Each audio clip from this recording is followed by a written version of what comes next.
Bienvenue dans le débat sur France 24. L'offensive russe en Ukraine a démarré il y a un mois maintenant. Une date qui coïncide avec un triple sommet à Bruxelles, OTAN, G7 et Conseil européen, en présence du président américain Joe Biden.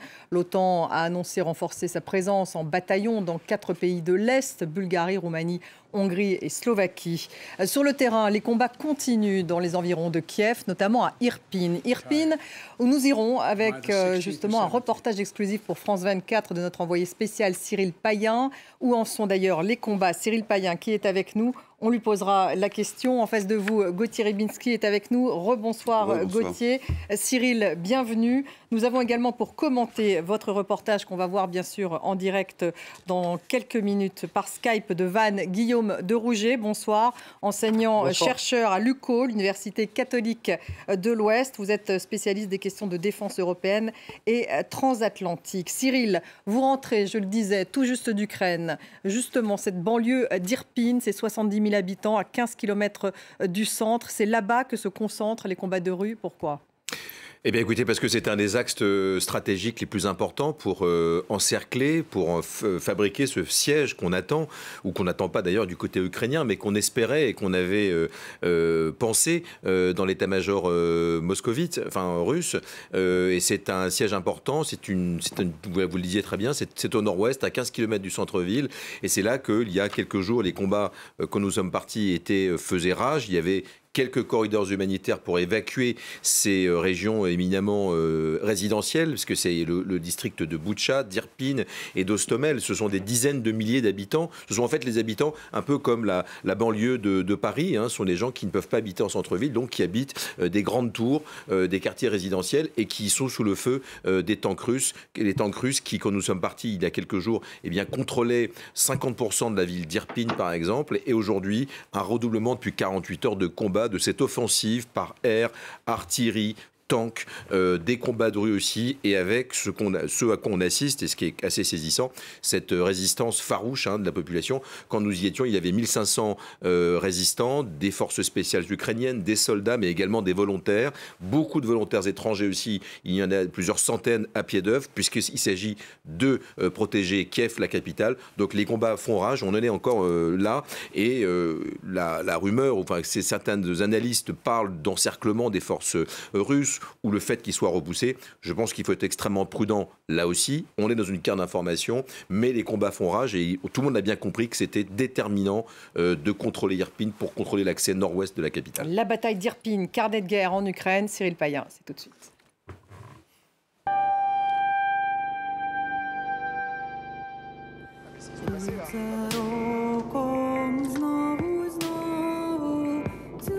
Let's ready to rumble!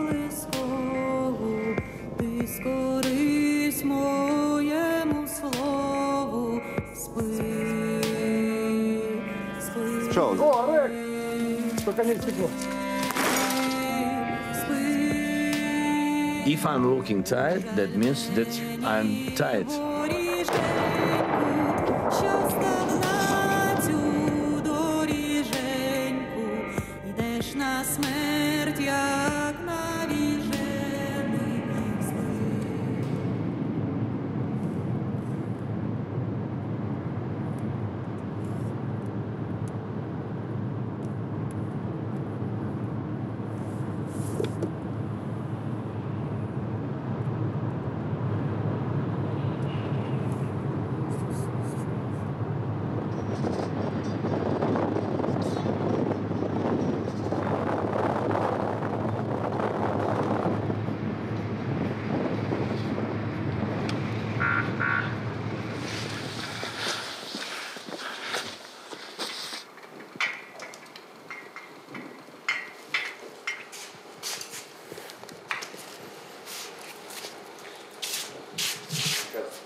Вона не кльова, вона сумна, але ви теж мають розуміти. No contact with him. So official like Kid Madrid, like because they have like Kid Madrid and like. Якісь твої контакти вдома, Tu as des nouvelles de chez toi en Russie? Que pense-t-il là-bas de la situation? On ne me croit pas. C'est complètement dingue. À Moscou, mes amis me disent même « Combien on te paye pour dire de tels mensonges ?» C'est comme si je les suppliais pour demander de l'aide et qu'ils me répondent « Arrête tes blagues ». Je le sais maintenant, si j'ai à le faire, je n'hésiterai pas. Je prendrai les armes. C'est ici chez moi, je protégerai ma maison, mes amis, et toi aussi.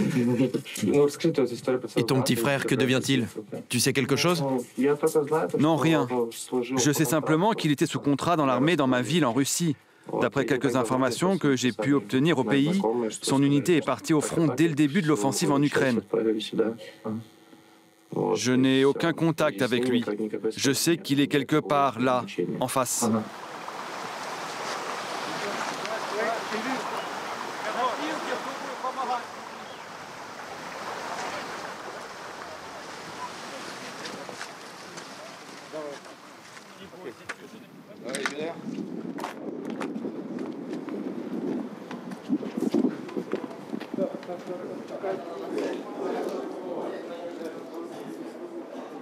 À tous les Ukrainiens qui sont réfugiés en France et à l'étranger, ne vous inquiétez pas. Nous allons gagner et vous pourrez bientôt tous rentrer chez vous.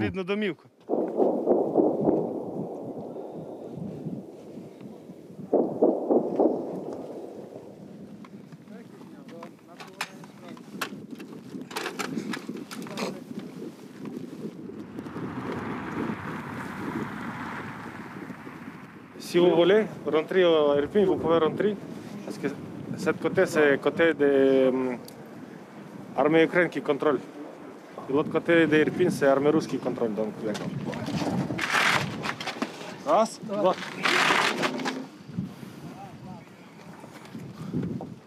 Tiens, je te file ça pour ta grenade. C'est bon? Ça va marcher? Oui, c'est bon. Bonne chance. Merci.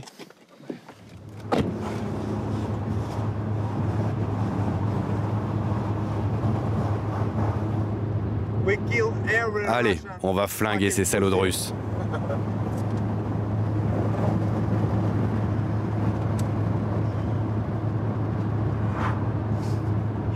Et tu en as déjà tué des Russes? Tous les jours.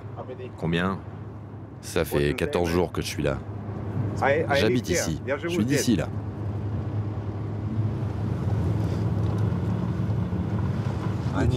Bon, maintenant c'est chaud, attention.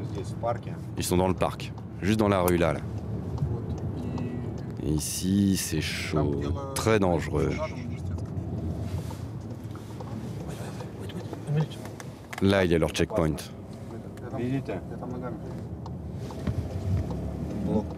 Là, à 200 mètres. Tu vois les tanks? No. Tank here? Yes. Wait a minute. Attends un petit peu, attends. C'est pas une bonne idée. Il faut y aller.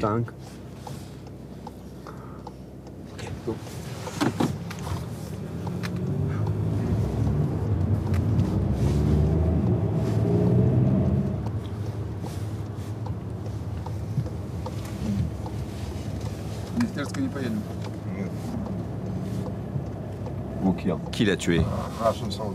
Des soldats russes.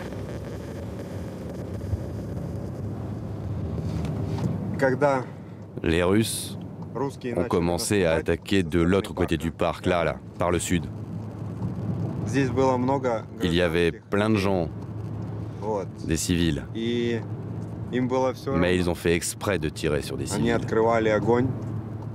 Ils tuent tout le monde.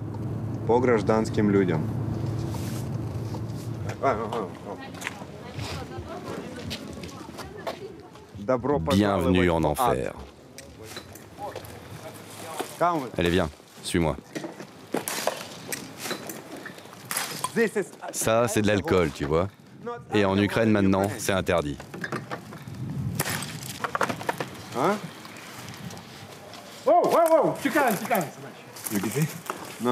Montre ça, là.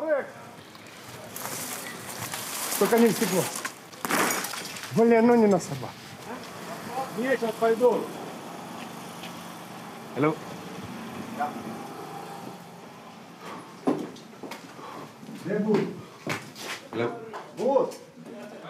Chef, t'es où? Ça va, tout va bien pour nous. Nous ne sommes pas cachés. Pour nous, il n'y a pas de point de retour. On ne lâchera rien. C'est notre pays. Tous ces salauds d'envahisseurs russes, ils vont regretter d'être venus. On va faire de l'engrais avec leurs cadavres.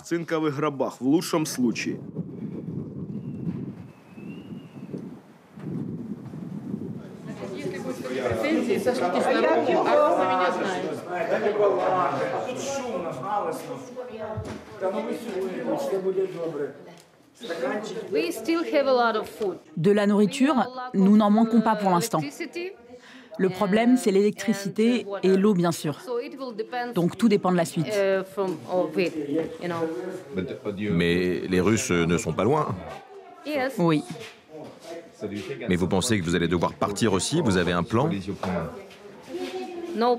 Aucun plan. Regardez, nous avons des gens ici et ils ont besoin de nous.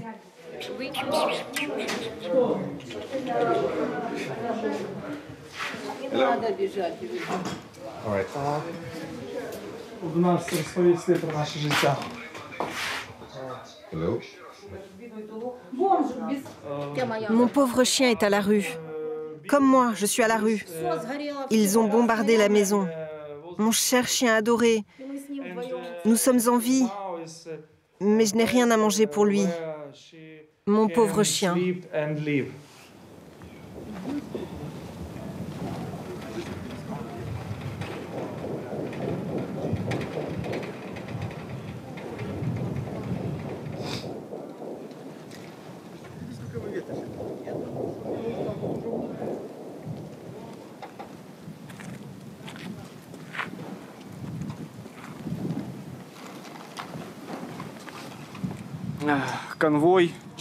Un groupe de 16 soldats russes est arrivé. C'étaient des jeunes recrues de Bouriatie. Les gens ont demandé « Qu'est-ce que l'Ukraine a fait à Bouriatie? Pourquoi nous envahissez-vous? Pourquoi venez-vous nous massacrer, nous, Ukrainiens ?» Ils ne répondent rien. Rien. Juste ils ont répété « Nous avons des ordres, nous devons obéir aux ordres. » Il y a des cadavres partout. En passant, nous avons même dû cacher les yeux des enfants pour qu'ils ne regardent pas. Que des civils, c'est effroyable. On vient de passer devant 20 cadavres. Juste là, dans la rue, là-bas. Il y a 20 morts. Tout près du pont. C'est pas possible. De pauvres gens qui étaient à vélo et qui tentaient de fuir. C'est horrible. J'ai pas de mots. Merci. Merci d'être là pour nous défendre. Nous prions pour vous. Libérez-nous des envahisseurs. Merci, on va les envoyer en enfer. Mon cher fils, je prierai pour toi tous les soirs. Tenez bon. Nous vous chérissons comme nos enfants. Merci. Merci beaucoup. Que Dieu vous garde en vie et que vous soyez réunis avec vos familles. Vous êtes nos héros. Merci. Ne vous en faites pas. Nous vaincrons. Nous allons gagner. Merci. Merci.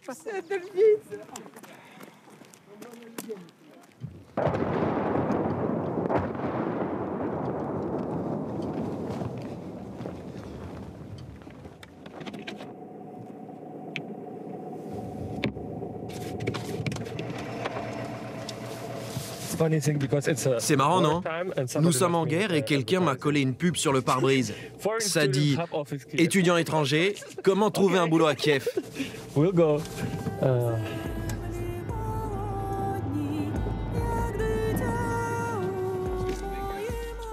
C'est la statue du grand résistant Bordan Khmelnytsky. Ça fait 2 Bordan.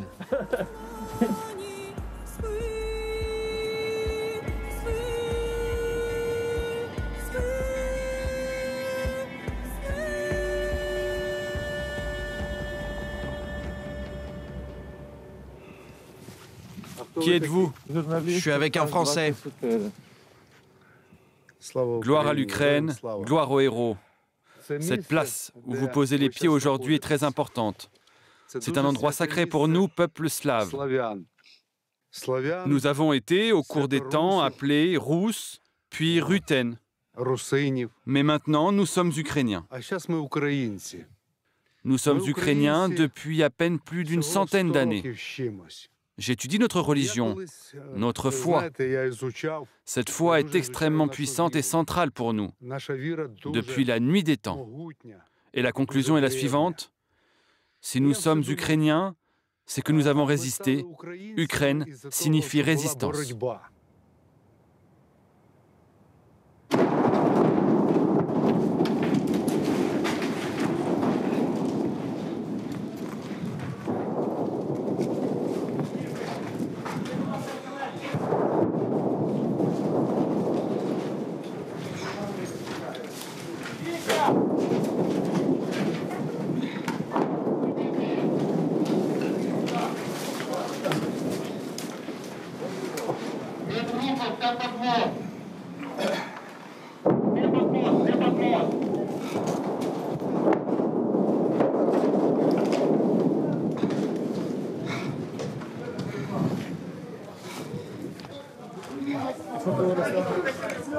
Ça va, Artem?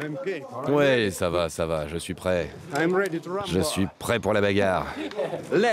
Allez, ça va péter. Mais ils sont très proches, non? Ouais, ces connards sont en train de nous pilonner. Ils essayent de flinguer notre artillerie. Mais on va leur répondre. On va les réduire en cendres. Ça va les vénères? Oui, ça va. Ça va? Tranquille. Tranquille. C'est pas loin, hein? C'est pas grave.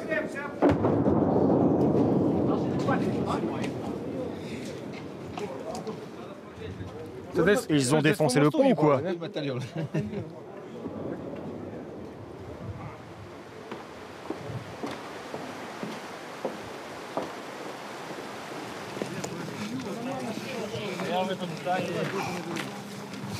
Терпение, говоришь?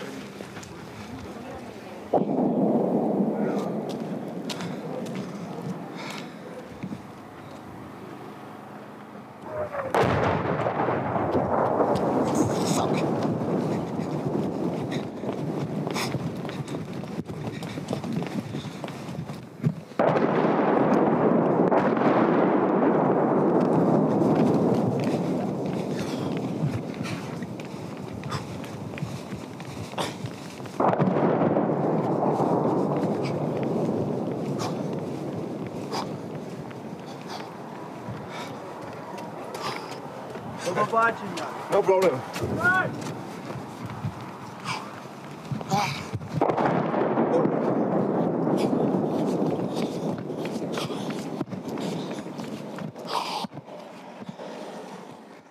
Cyril Payen, donc, qui a tourné ce reportage. Cyril, justement, un mot peut-être sur cet engagement des Ukrainiens, cette résistance ukrainienne qu'on voit finalement du côté de tous ces Ukrainiens qui sont différents les uns des autres, mais qui résistent coûte que coûte. Oui, effectivement, on a ce jeune artiste qui, lui, fait l'exode à l'envers, puisqu'il va vers Kiev. Il est de Lutsk, à la frontière de la Biélorussie, et il veut résolument retrouver sa résidence d'artiste. Et lui, il ne prendra certainement pas les armes, mais c'est sa manière de résister. Donc, il a fait des performances où il danse sous les bombes, il s'est mis en scène. Et il n'a pas essayé de partir.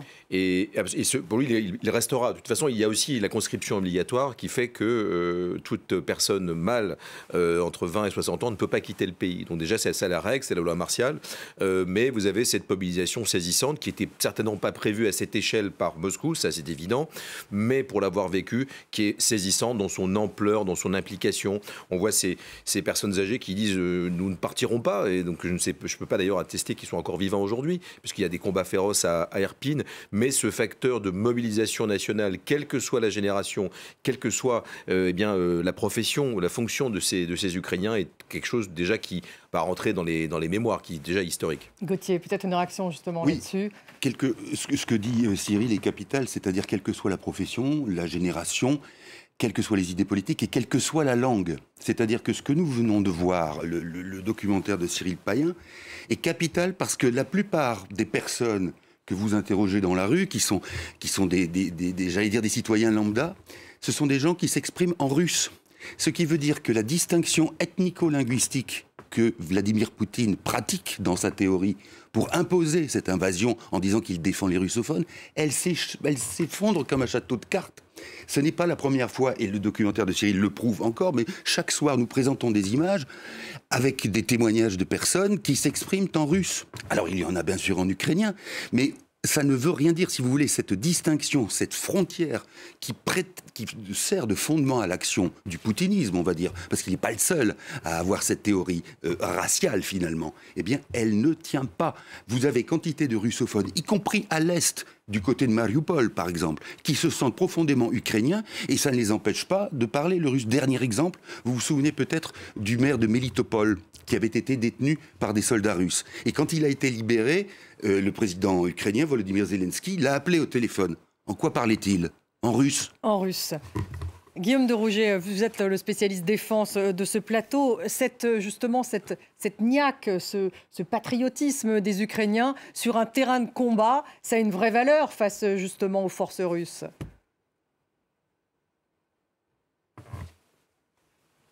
Ah, nous avons un problème de son.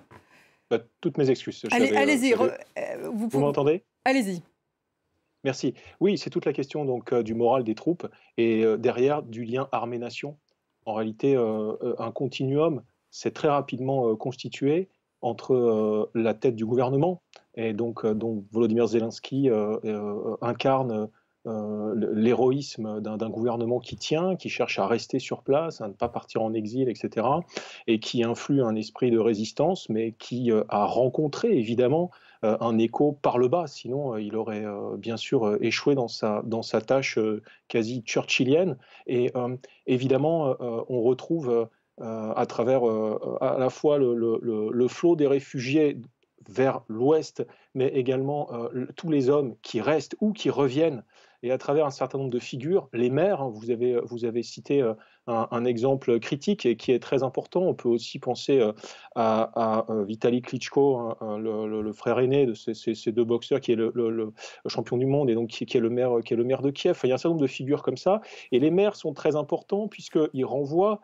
et là je voulais simplement faire une transition vers l'opposé, en fait, vers les Russes et vers le moral des Russes, c'est qu'ils renvoient aussi aux limites de la stratégie russe. Les Russes ont été obligés de kidnapper un certain nombre d'autorités politiques ou d'essayer de les mettre sur la touche dans des cités qui, en réalité, n'accueillaient pas les forces russes, comme les renseignements, sans doute, on commence à le penser très sérieusement, un fossé, ou qui n'était pas parvenu à Vladimir Poutine, eh bien, le démentait. C'est-à-dire qu'il n'y aurait pas un accueil très favorable dans autant de régions, dans autant de zones que les Russes l'espéraient. Et ça renvoie derrière aussi eh bien, à cette asymétrie dans la question du moral des troupes, à la Russie, qui a de gros problèmes manifestement de morale. Et là, on voit qu'il y a un problème de commandement, il y a un problème de ressources humaines. On va appeler des forces qui n'ont pas vraiment de rapport avec le patriotisme russe en lui-même et qui ne savent pas vraiment dans quelle région elles arrivent. Et puis, il y a aussi des troupes qui se posent vraiment manifestement des questions quant à la légitimité, au bien fondé de la guerre, aux finalités stratégiques. Donc, on voit effectivement ce différentiel. Cela dit, si je peux me permettre d'émettre une nuance qui nous plongera dans l'autre partie du débat militaire, c'est que le moral ne fait pas tout et que parfois on peut être malheureusement pris en otage par son propre héroïsme. Cyril, est-ce que justement ces combattants, ces Ukrainiens que vous avez rencontrés, vous parlent de l'armement occidental, de la nécessité justement, il y a eu un sommet de l'OTAN aujourd'hui qui a confirmé aussi une aide américaine, il y a une aide européenne, on le sait, donc sur du matériel défensif. Est-ce qu'ils vous en parlent sur le terrain? On le voit, donc ça aussi c'est difficile à... Enfin c'est un fait, on a vu arriver, on a passé environ une semaine à Irpin, et arriver de plus en plus de matériel. On voit dans le film d'ailleurs des snipers, donc des éléments des forces spéciales ukrainiennes ou des soldats du rang, mais qui ont des armes beaucoup trop neuves pour qu'elles soient issues de leur propre armement. Donc ça, c'est de l'armement occidental. Qui est arrivé, oui, qui est arrivé sur ces fronts, certainement, bien sûr. Donc ils en parlent. Donc il parvient à bon port, si je puis dire. Absolument. Et puis même d'ailleurs, plus que des armes, enfin des canons, des drones, parce qu'ils utilisent beaucoup de drones en ce moment, des drones armés, qui font beaucoup de mal d'ailleurs à l'armée russe. Donc oui, c'est même pas un secret. Et ça participe aussi de cet élan et de faire passer le message qu'on fait partie d'un geste global, même si il regrette, et comme le président Zelensky qu'on avait pu rencontrer il y a une dizaine de jours, regrettait que l'application et on en parle certainement en ce moment, soit pas plus importante, qu'on ne considère pas, en fait, c'est l'Europe qui est attaquée, c'est le continent européen qui est attaqué par Vladimir Poutine. Mais il y a cette mission sacrificielle qui est très bien illustrée et portée par le président Zelensky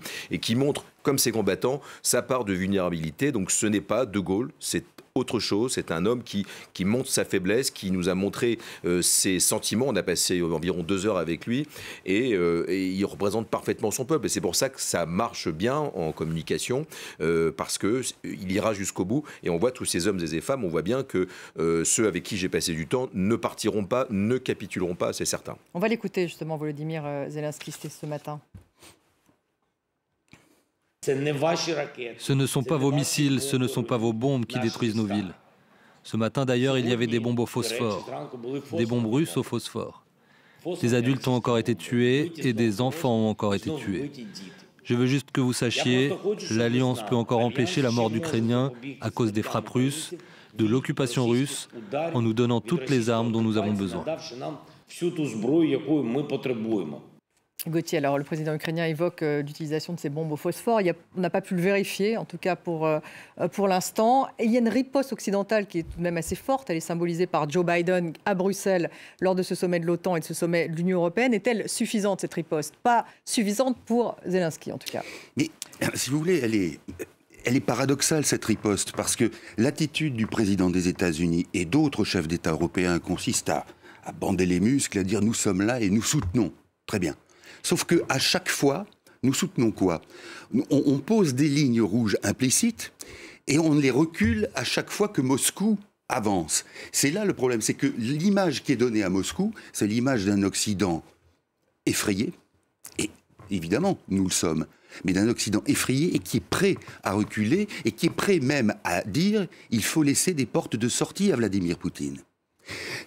Des confrères de la presse française n'hésitent pas à écrire ce genre de choses parce que nous sommes aussi dans cette culture de la paix qui fait que nous n'avons pas la conscience, et les Ukrainiens dont parle Cyril dans son documentaire ont, eux, cette conscience impérative, impérieuse de ce qu'est être européen. Et nous qui sommes habitués depuis 77 ans à la paix, nous ne voyons pas de prétexte pour nous engager plus. Si nous ne nous engageons pas pour cela, pourquoi on s'engagerait d'autres? C'est ça la question. Et la question n'est pas de trouver un échappatoire à Vladimir Poutine, parce que si on lui trouve un échappatoire, on réglera l'Ukraine en amputant l'Ukraine de X régions ou X oblasts, et pour le reste, on aura un Vladimir Poutine intact qui maquillera cela en victoire et qui se portera sur un autre endroit, sur un autre pays ultérieurement. Guillaume de Rouget, vous êtes d'accord avec ce que vient de dire Gauthier Rybinski? Et puis une question aussi sur les S-300, parce que si j'ai bien compris, il y a un débat sur un envoi de ces systèmes de défense anti-aérien de Slovaquie entre les Américains et les Slovaques.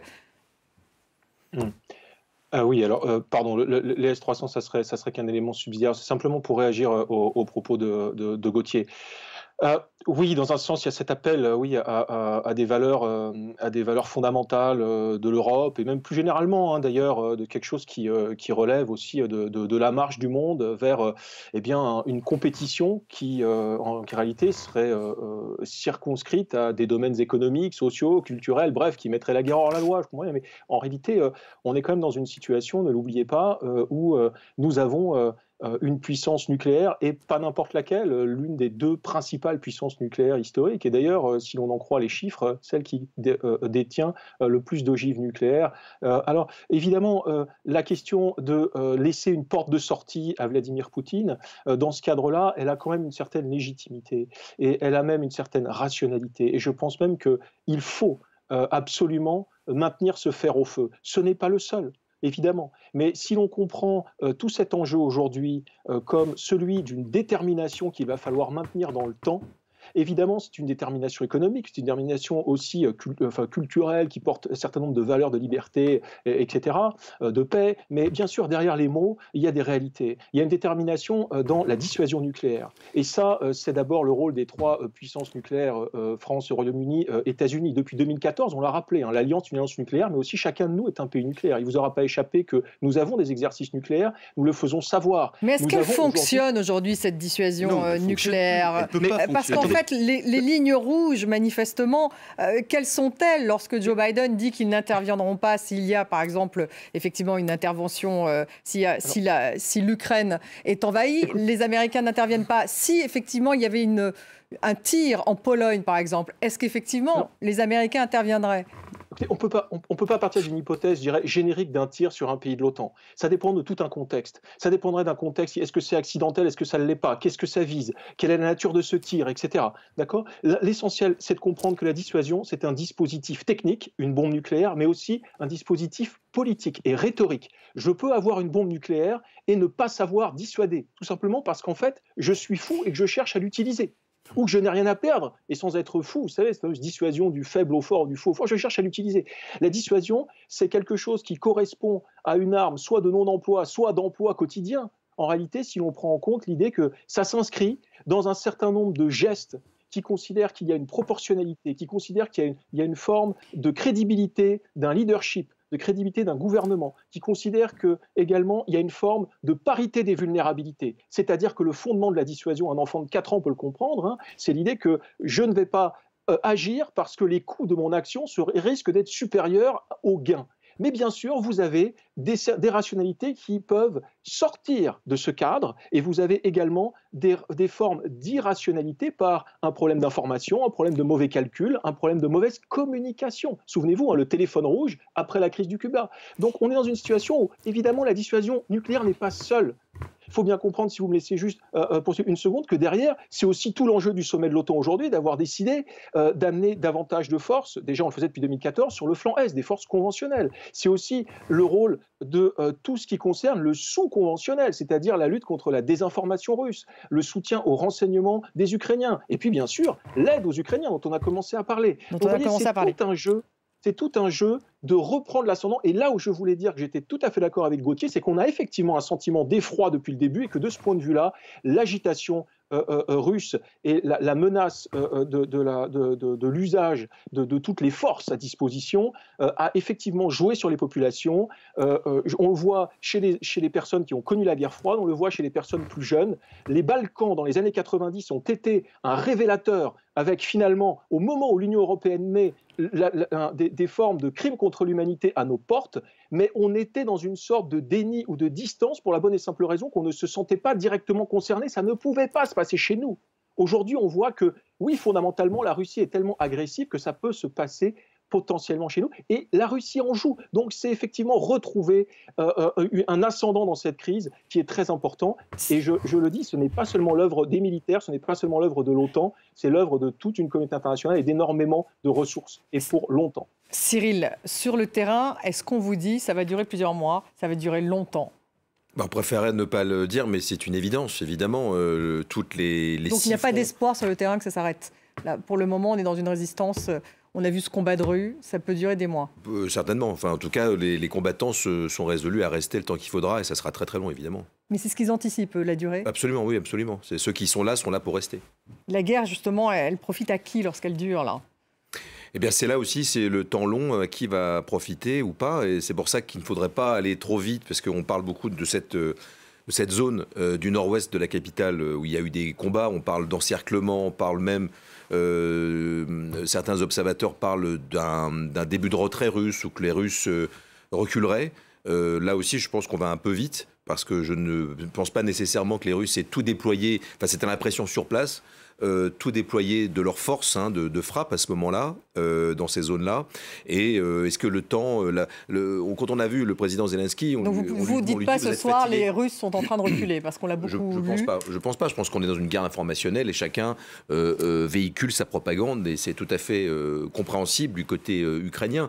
Mais on n'est pas dans les bons chiffres nécessairement. Et puis de dire que les forces russes reculent, je ne pense pas que les Ukrainiens, aujourd'hui, les forces ukrainiennes, donc celles qu'on voit dans le film, soient en capacité de faire reculer de manière substantielle les forces russes. Maintenant, sur le temps, on voyait le président Zelensky il y a 10 jours, on lui dit vous êtes fatigué, l'Ukraine est fatiguée.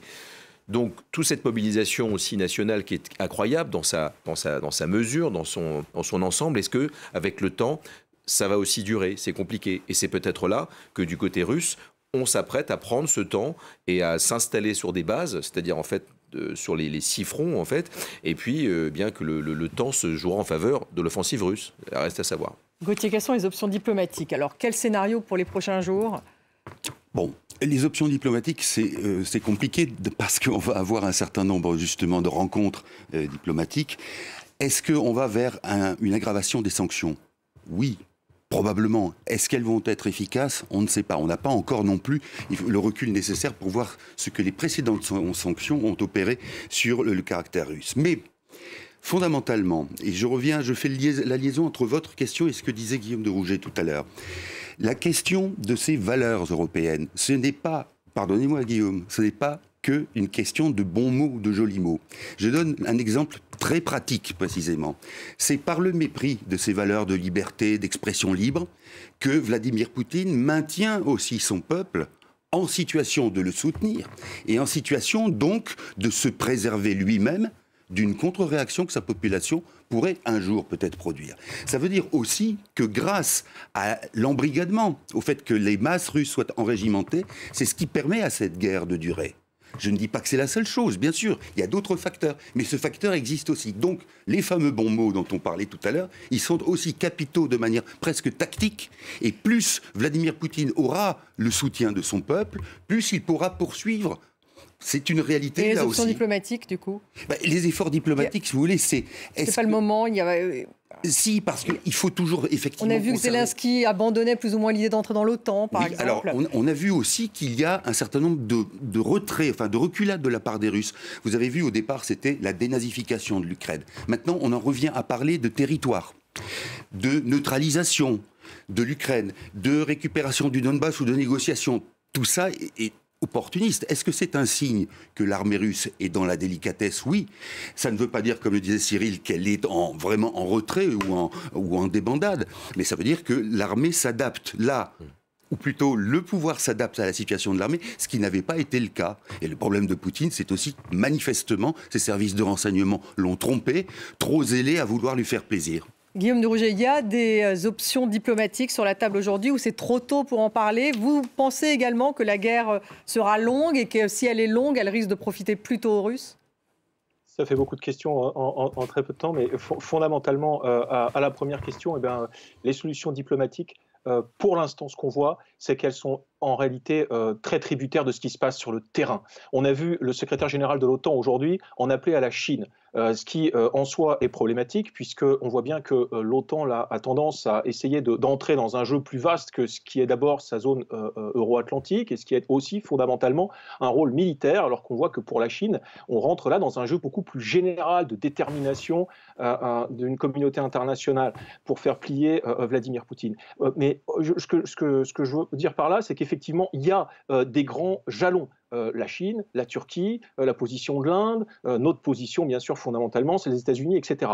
On voit qu'en revanche, pour l'instant, c'est davantage ce qui se passe sur le terrain qui va dicter la donne, c'est-à-dire qu'on risque effectivement d'avoir une guerre d'usure. Maintenant, reste à voir si on arrivera à une table des négociations lorsque les deux parties seront totalement arrivées à état d'épuisement, comme ça a été plus ou moins le cas dans les Balkans, ou s'il va y avoir une escalade soit horizontale, c'est-à-dire d'autres théâtres qui vont être touchés, soit verticale, c'est-à-dire une escalade qui va encore dépasser les seuils de violence et de brutalisation que l'on connaît depuis maintenant un mois. Cyril, guerre d'usure, hein, c'est le terme qu'a utilisé Guillaume de Rouget. On l'a beaucoup entendu aujourd'hui. On a l'impression effectivement que ça a basculé aujourd'hui vers cette guerre d'usure. Bah oui, parce que c'était une guerre éclair qui avait été pensée par l'état-major et les services de renseignement russes, avec l'établissement d'un gouvernement, la chute du gouvernement à Kiev, tout cela était prévu pour ne pas durer. Et aujourd'hui, ça fait un mois, et on peut penser qu'il y en aura d'autres maintenant, des mois. En tout cas, c'est toutes les positions russes, notamment, pour ne parler que de cette périphérie d'Irpin, ils sont là pour rester. Et que s'ils reculent de 10 km, de toute façon, ils réavanceront. Donc tout le monde se prépare sur le terrain. Et j'ai pu avoir d'ailleurs deux des protagonistes du film juste avant l'émission. Les combats font rage, ils résistent et ça va durer. De toute façon, ils le savent et c'est totalement inscrit dans leur calendrier. Il y a combien d'Irpin justement en Ukraine aujourd'hui? Vous parliez de 6 fronts. C'est la bonne question. Les Russes sont attaqués, on le sait, sur plusieurs fronts. Ils se concentrent sur certaines villes dont ils ont finalement, je pense à Mariupol, qui a déjà tellement de cicatrices de guerre.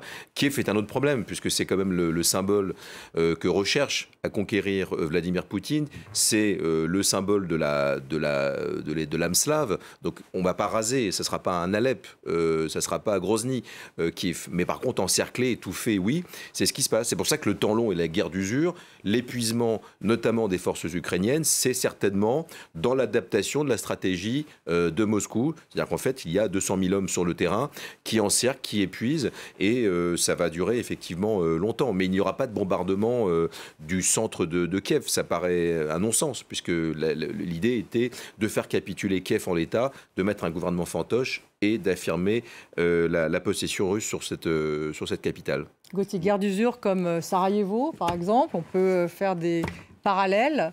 Écoutez, oui, cette guerre d'usure, comme vient de la décrire Cyril. Il faut voir ce qui peut être fait pendant ce temps-là. Est-ce que cela sert les Ukrainiens? Oui, dans la mesure où ça peut leur permettre d'être vraiment la panique des soldats russes qui, s'ils sont immobiles, sont beaucoup plus vulnérables. Donc panique parce que les Ukrainiens sont mobiles, parce qu'ils reçoivent des missiles adaptés à la lutte anti-char. Donc là, ça peut être quelque chose de bénéfique pour eux. Mais on sait aussi ce que disait Cyril Payen tout à l'heure. Les Russes ont encore des réserves d'hommes, et considérables, qui ne sont pas encore entrés, manifestement, qui ne sont pas encore entrés dans le combat, dans la lutte. Et donc, ces réserves-là peuvent être amenées à suppléer ceux qui sont moralement et même physiquement exténués, parce que certains n'ont pas de nouvelles de leurs proches, parce qu'ils sont coupés d'un commandement, parce que certains n'ont même plus à manger, etc. Donc là, ça peut jouer. Maintenant, que se passe-t-il pendant qu'on fait une guerre d'usure? Est-ce que la diplomatie marche? Ce qu'on vient de nous dire, ce que dit Guillaume de Rouget et Cyril est tout à fait juste. Ça s'adapte aussi au terrain. Et c'est le terrain qui va dicter. Et quand le terrain ne bouge pas ou pas beaucoup, que fait la diplomatie? Franchement, là, je n'ai pas la réponse à ça. Elle patine, en tout cas. Il est un peu mal. Merci beaucoup à tous les trois. Merci Guillaume de Rouget d'avoir été avec nous, enseignant-chercheur à l'UQO. Merci à tous. Et puis merci Cyril Payen, donc ce reportage documentaire qu'on peut retrouver encore sur France 24, www.france24.com, sur le site internet. Merci Gauthier. L'émission, vous pouvez la retrouver aussi en podcast débat. Merci à tous de nous avoir suivis. Restez avec nous.